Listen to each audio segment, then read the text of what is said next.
আমি ইসলামী ভাই ও বোনদের উদ্দেশ্যে বলছি, আজ রাতে আমরা সূরা আল বাকারার ২৪তম রুকু নিয়ে আলোচনা শুরু করছি। আমি আগেও একাধিকবার আপনাদের জানিয়েছি যে সূরা আল বাকারা কুরআনের সবচেয়ে বড় এবং সবচেয়ে গুরুত্বপূর্ণ সূরা, এবং এটিকে মূলত দুইটি বড় অংশে ভাগ করা যায়। প্রথম অংশে রয়েছে মোট ১৮টি রুকু বা প্রায় ১৫২টি আয়াত, যেখানে মূলত সম্বোধন করা হয়েছে বনি ইসরাইলকে, অর্থাৎ পূর্ববর্তী উম্মতকে। সেখানে তাদের ইতিহাস, তাদের ভুল, তাদের দায়িত্ব এবং তাদের বিচ্যুতির কথা বিশদভাবে বর্ণনা করা হয়েছে।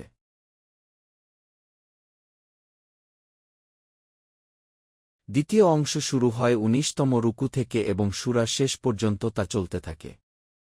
এই অংশে খুব সংক্ষেপে ১৯তম রুকুতে ইহুদিদের প্রসঙ্গ এসেছে, এরপর ২০তম রুকুতে কিছুটা আলোচনা হয়েছে মুশরিক আরবদের সম্পর্কে। কিন্তু এরপর থেকে পুরো সূরাটির বক্তব্য সরাসরি মুসলমানদের উদ্দেশ্যে, অর্থাৎ এটি মুসলিম উম্মাহকে লক্ষ্য করে অবতীর্ণ নির্দেশনার অংশ।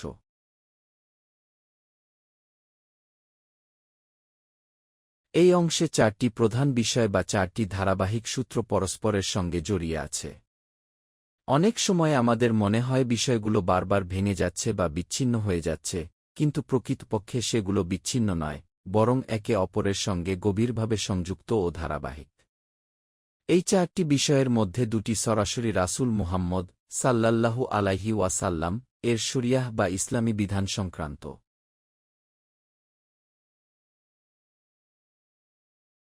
এখানে আমরা দেখতে পাই যে ইসলামের শরিয়াহর একটি পূর্ণ নকশা বা কাঠামো ধীরে ধীরে গড়ে তোলা হচ্ছে। এই শরিয়াহ আবার দুই ভাগে বিভক্ত। প্রথম অংশ হল ইবাদাত, অর্থাৎ আল্লাহর ইবাদতের পদ্ধতি।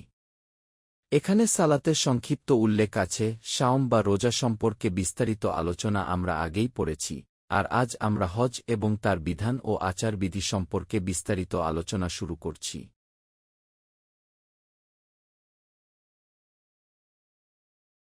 শরিয়াহর দ্বিতীয় অংশ হল মুআমালাত, অর্থাৎ সমাজ ব্যবস্থা, পারস্পরিক লেনদেন, সামাজিক ও আইনগত বিষয়াবলী। এর মধ্যে আগে থেকেই কিছু নির্দেশ এসেছে, যেমন হত্যার ক্ষেত্রে ন্যায়সঙ্গত প্রতিশোধের আইন, উত্তরাধিকার সংক্রান্ত প্রাথমিক নির্দেশনা ইত্যাদি। এখন যেসব আয়াত সামনে আসছে সেখানে বারবার একটি বাক্য আসবে, তারা আপনাকে জিজ্ঞেস করে, হে মুহাম্মদ সাল্লাল্লাহু আলাইহি ওয়াসাল্লাম, তারা আপনাকে জিজ্ঞেস করে ইয়াতিমদের ব্যাপারে, তারা আপনাকে জিজ্ঞেস করে মদ সম্পর্কে, জুয়া সম্পর্কে, নারীদের ঋতুস্রাব সম্পর্কে, ইত্যাদি নানা বিষয় সম্পর্কে।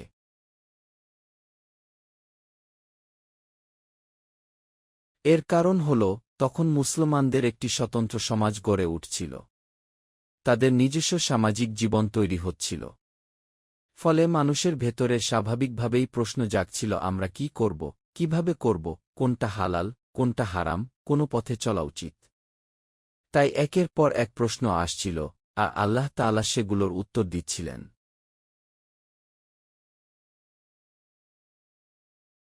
এছাড়া আরও দুটি গুরুত্বপূর্ণ বিষয় রয়েছে, যেগুলোকে বলা যায় জিহাদ ফি সাবিলিল্লাহের দুইটি দিক। এখানে আমরা দেখি যে জিহাদের রূপ ধীরে ধীরে পরিবর্তিত হয়েছে। মক্কায় টানা ১২ বছর জিহাদ ছিল অস্ত্রবিহীন, তা ছিল কুরআনের মাধ্যমে দাওয়াত, সত্যের প্রচার, ধৈর্য ও সহনের সংগ্রাম। একে বলা যায় কি জিহাদ বিল কুরআন। তখন কোনো সশস্ত্র সংঘর্ষের অনুমতি ছিল না।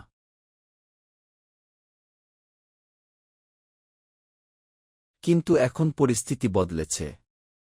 এই পর্যায়ে এসে জিহাদ রূপ নিয়েছে কিতালে, অর্থাৎ আল্লাহর পথে যুদ্ধ করার অনুমতিতে।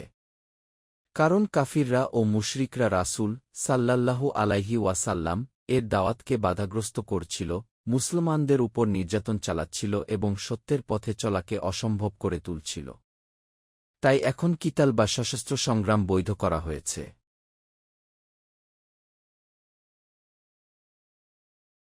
আর যুদ্ধ করতে হলে অর্থের প্রয়োজন হয়, অস্ত্র লাগে, রসদ লাগে, প্রস্তুতি লাগে। এজন্য আল্লাহর পথে ব্যয় করা, অর্থ দান করা, এই জিহাদের আরেকটি গুরুত্বপূর্ণ দিক। এভাবে জিহাদের দুটি দিক, জান দিয়ে সংগ্রাম এবং মাল দিয়ে সংগ্রাম, এই দুটি ধারাও পরস্পরের সঙ্গে গভীরভাবে জড়িয়ে আছে।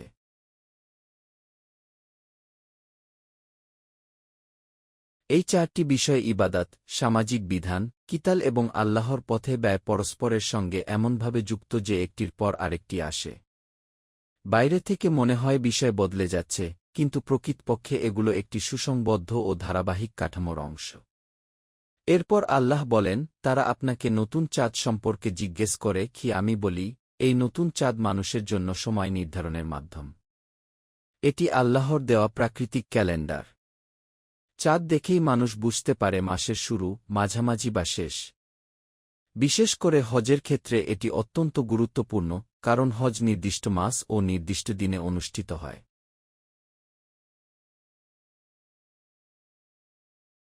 এরপর আল্লাহ বলেন, এটি কোনো নেকি নয় যে তোমরা ঘরের পেছন দিক দিয়ে প্রবেশ করো। এটি ছিল মক্কার আরবদের একটি কুসংস্কার। তারা যখন হজের ইহরাম বাঁধত, তখন মনে করত সামনে দরজা দিয়ে ঘরে ঢোকা বৈধ নয়। তাই তারা দেয়াল টপকে বা পেছন দিক দিয়ে ঘরে প্রবেশ করত। কুরআন স্পষ্ট করে জানিয়ে দিল, এটা কোনো ধার্মিকতা নয়, এর কোনো ভিত্তি নেই। প্রকৃত তাকওয়া হল আল্লাহকে ভয় করা এবং তার নির্দেশ মেনে চলা।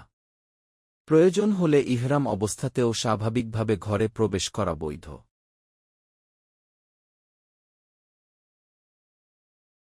এরপর হজের প্রসঙ্গ থেকে হঠাৎ করেই কিতাল ফি সাবিলিল্লাহ প্রসঙ্গে আলোচনা শুরু হয়। এর কারণ অত্যন্ত গভীর। হজ তো কেবল মক্কাতেই আদায় করা যায়। কিন্তু মক্কা তখন কাফিরদের নিয়ন্ত্রণে ছিল। তাই হজ আদায়ের স্বাধীনতা নিশ্চিত করতে হলে মক্কাকে তাদের কবল থেকে মুক্ত করা জরুরি ছিল। এজন্য যুদ্ধ ছাড়া অন্য কোনো পথ ছিল না। এ কারণেই হজের আলোচনা থেকে সরাসরি যুদ্ধের বিধানের দিকে আল্লাহ আলোচনা ঘুরিয়ে দিয়েছেন।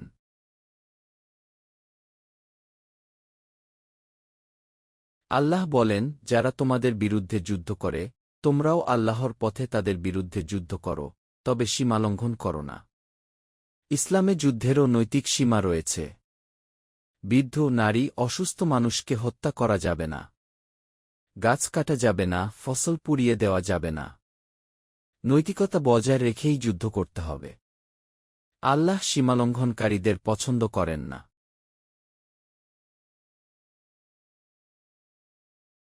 আল্লাহ আরও বলেন, তাদের যেখানে পাও সেখানেই হত্যা করো। এই কথাগুলো কঠোর শোনালেও এর পেছনে বাস্তব প্রেক্ষাপট রয়েছে। তারা মুসলমানদের উপর দীর্ঘ ৮ বছর নির্যাতন চালিয়েছিল, মক্কা থেকে তাড়িয়ে দিয়েছিল, ঘরবাড়ি কেড়ে নিয়েছিল, পরিবার থেকে বিচ্ছিন্ন করেছিল। এত অত্যাচারের পর মুসলমানদের আত্মরক্ষার পূর্ণ অধিকার দেওয়া হয়েছে।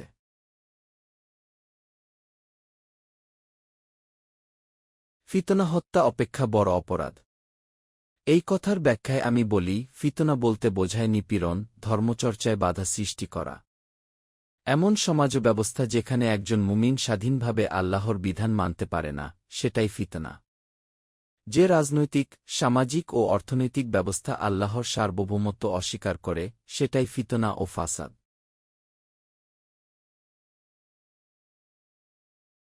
এই ফিতনা দূর না হওয়া পর্যন্ত সংগ্রাম চলবে, যতক্ষণ না আল্লাহর দিন প্রতিষ্ঠিত হয়, যতক্ষণ না জীবনব্যবস্থা আল্লাহর আইনের অধীন আসে। তবে যদি তারা বিরত হয়, আত্মসমর্পণ করে, শত্রুতা ত্যাগ করে, তাহলে আর কোনো আগ্রাসন বৈধ নয়। জুলুম কেবল জালিমদের বিরুদ্ধেই হবে।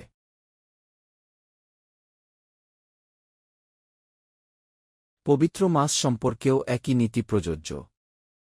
যদি তারা পবিত্র মাসে যুদ্ধ শুরু করে, তবে তোমরাও আত্মরক্ষার জন্য যুদ্ধ করতে পারো। পবিত্রতার লঙ্ঘনের জবাব সমানভাবে দেওয়া যাবে। কিন্তু সব অবস্থায় আল্লাহকে স্মরণ রাখতে হবে, তাকওয়া বজায় রাখতে হবে। কারণ আল্লাহ কেবল মুত্তাকিদের সঙ্গেই থাকেন।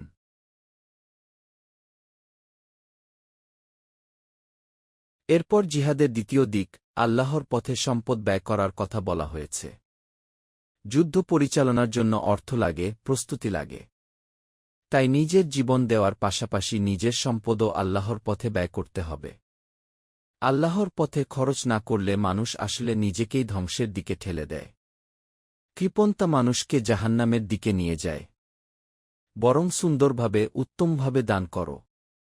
নিশ্চয়ই আল্লাহ সৎকর্মশীলদের ভালোবাসেন।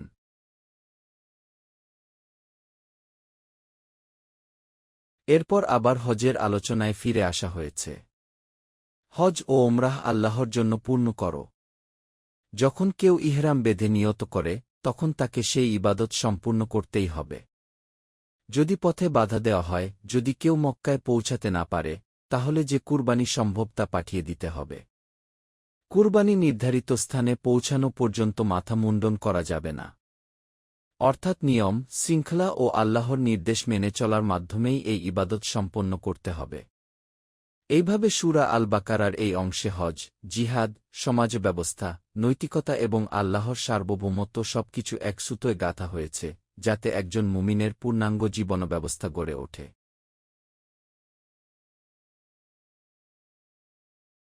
আমি এখন বলছি, যখন তোমরা এই সমস্ত বিধান যথাযথভাবে পালন করে ফেলো, তখন তোমাদের জন্য মাথা মুন্ডন করা বৈধ হয়ে যায়। অর্থাৎ তখন তোমরা ইহরাম শেষ করতে পারো। কিন্তু যদি তোমাদের মধ্য থেকে কেউ অসুস্থ থাকে, অথবা তার মাথায় এমন কোনো রোগ বা কষ্ট থাকে যার কারণে মাথা মুন্ডন করা তার জন্য জরুরি হয়ে পড়ে, তাহলে সে সরাসরি মাথা কামাতে পারবে না, বরং তাকে এর পরিবর্তে ফিদিয়া বা কাফফারা আদায় করতে হবে। এই কাফফারা ৩ ধরনের হতে পারে। ১. কিছুদিন রোজা রাখা। ২. শতকা দেওয়া। ৩. কুরবানি করা। এটাকেই বলা হয় দমে জিনায়া, অর্থাৎ শরীয়তের একটি বিধান ভঙ্গ করার কারণে যে অতিরিক্ত কাফফারা বা কুরবানি দিতে হয়।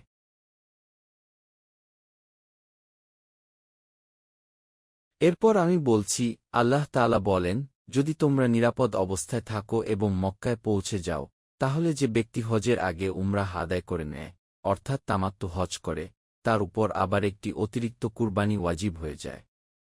এই কুরবানি আল্লাহ সুবহানাহু ওয়া তাআলার সন্তুষ্টির জন্য আদায় করতে হয়। এটি কোনো সাধারণ বিষয় নয়, বরং আল্লাহর পক্ষ থেকে নির্ধারিত একটি ইবাদত।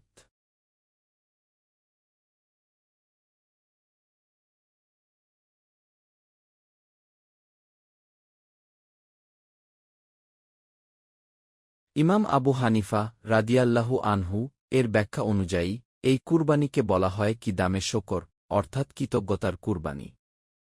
কারণ ইসলামের আগের যুগে এক সফরে একসঙ্গে হজ ও উমরাহ আদায় করার সুযোগ ছিল না। তখন মানুষ হয় শুধু হজ করত, নয়তো শুধু উমরাহ করত। একসাথে দুটো করার অনুমতি ছিল না। কিন্তু ইসলাম এসে উম্মতের জন্য বিষয়টিকে সহজ করে দিয়েছে।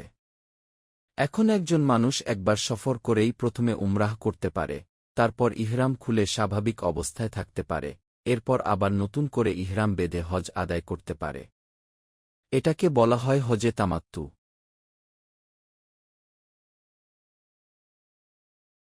আর কেউ চাইলে শুরু থেকে ইহরাম অবস্থায় থেকে উমরাহ ও হজ একসঙ্গে আদায় করতে পারে, যাকে বলা হয় হজে কিরান।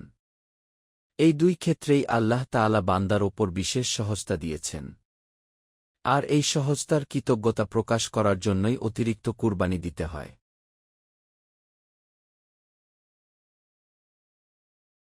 আমি আবার বলছি, যদি কেউ এতটাই দরিদ্র হয় যে সে কুরবানি দেওয়ার সামর্থ্য রাখে না, ছাগল বা অন্য পশু কেনার ক্ষমতা তার নেই, তাহলে আল্লাহ তাআলা তার জন্য বিকল্প ব্যবস্থা রেখেছেন। সেটাই হল ফিদিয়া বা কাফফারা। এই কাফফারার পদ্ধতি হল, হজের সময় ৩ দিন রোজা রাখা এবং বাড়িতে ফিরে যাওয়ার পর আরও ৭ দিন রোজা রাখা। এভাবে মোট ১০ দিন রোজা রাখলে সেই কুরবানির বিকল্প আদায় হয়ে যায়।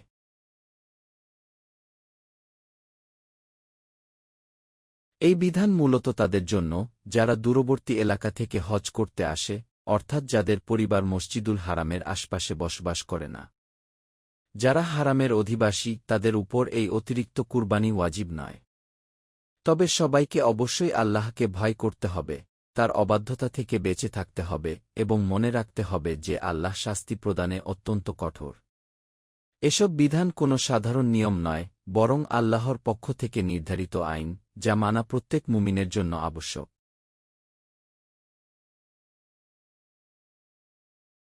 এরপর আমি বলছি, আল্লাহ তাআলা ঘোষণা করেছেন যে হজের মাসগুলো সুপরিচিত ও নির্ধারিত।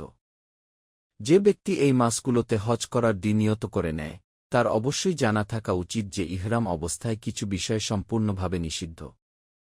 এর মধ্যে রয়েছে যৌন সম্পর্ক স্থাপন, অশ্লীল কথা বলা, অশালীন আচরণ করা, ঝগড়া করা, তর্কবিতর্কে লিপ্ত হওয়া। হজের সময় এসব কাজ থেকে সম্পূর্ণ বিরত থাকতে হবে। কারণ এই সময়টা আত্মশুদ্ধির সময়, চরিত্র সংশোধনের সময়, আত্মসংযম ও আল্লাহভীতির সময়।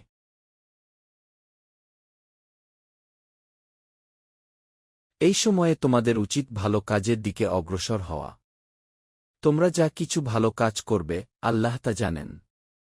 কোনো নেক আমলি তার দৃষ্টির বাইরে যায় না। একটি ভালো কাজও নষ্ট হয় না। আল্লাহ নিজেই তার প্রতিদান দেবেন।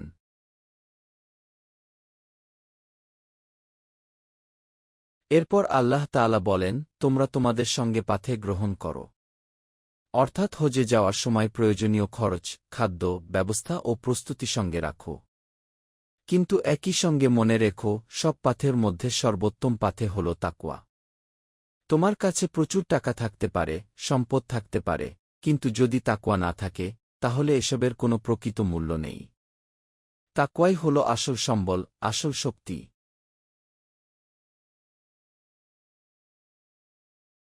আমি আবার জোর দিয়ে বলছি, হজে যাওয়ার আগে মানুষের উচিত নিজের খরচ নিজে বহন করার সামর্থ্য রাখা।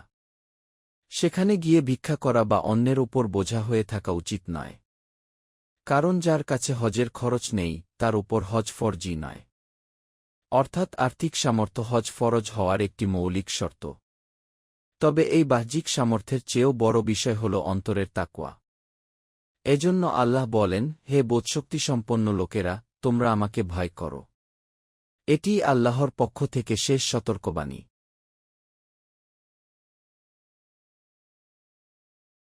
এরপর আল্লাহ তাআলা বলেন, হজ করতে গিয়ে যদি কেউ ব্যবসা বাণিজ্য করে, লাভ অর্জন করে, তাহলে এতে কোনো গুনাহ নেই। অনেক মানুষ মনে করে হজের সফরে ব্যবসা করা যাবে না, কিন্তু এই ধারণা ভুল। তোমরা চাইলে পণ্য নিয়ে যেতে পারো, বিক্রি করতে পারো, লাভ করতে পারো। এটা হারাম নয়, নিষিদ্ধ নয়।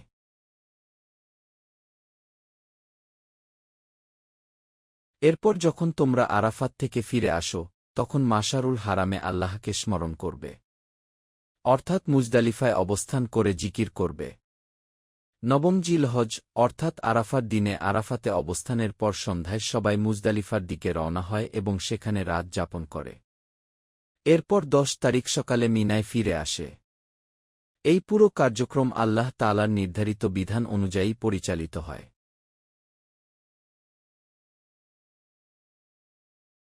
আল্লাহ তাআলা বলেন, তোমরা তাকে স্মরণ করবে ঠিক সেই পদ্ধতিতে, যেভাবে তিনি তোমাদের শিখিয়েছেন। নিজের মনগড়া পদ্ধতিতে ইবাদত তৈরি করবে না। আল্লাহ তার রাসূল সাল্লাল্লাহু আলাইহি ওয়াসাল্লাম এর মাধ্যমে যেভাবে জিকির, দোয়া ও ইবাদতের নিয়ম শিক্ষা দিয়েছেন, ঠিক সেভাবেই তা পালন করতে হবে।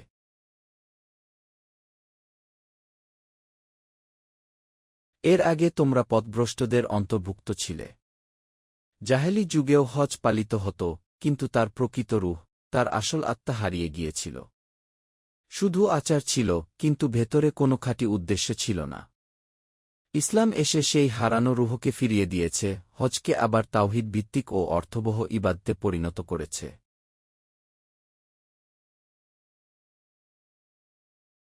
এরপর আল্লাহ তাআলা বলেন, তোমরা সেখান থেকেই ফিরে আসবে, যেখান থেকে অন্য সব মানুষ ফিরে আসে।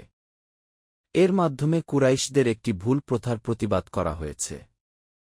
তারা নিজেদের বিশেষ মর্যাদাবান মনে করত। তারা বলত, আমরা হারামের খাদেম, তাই আমরা আরাফাতে যাব না। তারা মিনাতেই অবস্থান করত এবং ভাবত যে বাইরে যাওয়া আমাদের জন্য শোভন নয়। আল্লাহ স্পষ্টভাবে ঘোষণা করলেন, না, সবাইকে আরাফাতে যেতে হবে। সবাই একই নিয়মের অধীন। এখানে কোনো বংশগত, সামাজিক বা গোত্রগত শ্রেষ্ঠত্ব নেই।